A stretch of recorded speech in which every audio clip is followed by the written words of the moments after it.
I come here to tell the truth. Listen, look, listen. And then...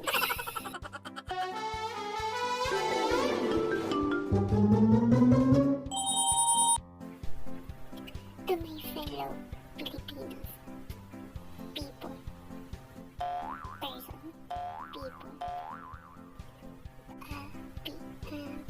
pineapple, sa mga kababayan ko. Basta, yun na yun. Please hear me out. This is my side of the story. I love him. I love him very, very much. I love him. I always tell him that I love him. Even if he only replies, thank you to me. I said, I love you. He said, thank you. I give him everything he needs. I give him car. I give him clothes.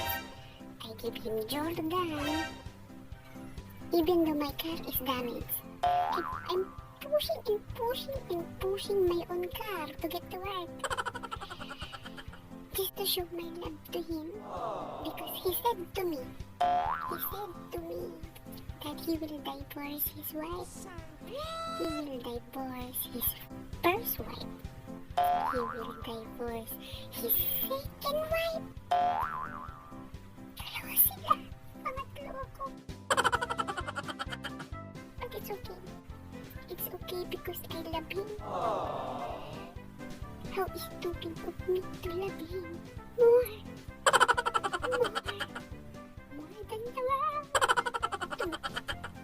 I agree. I am stupid.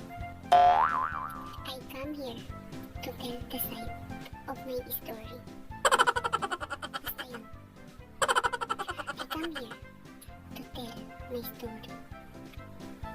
I catch them.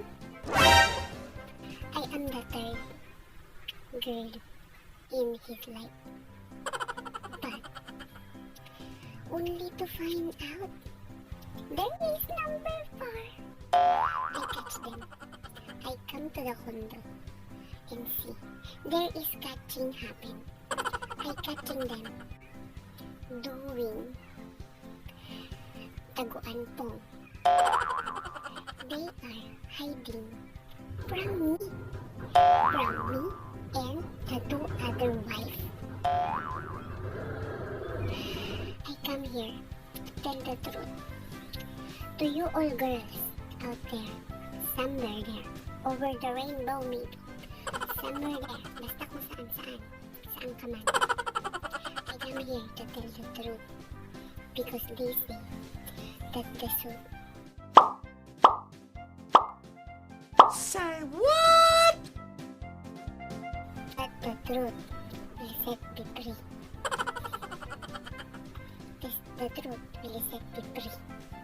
Kung magsasabi ka ng totoo, may manlilibre sa'yo.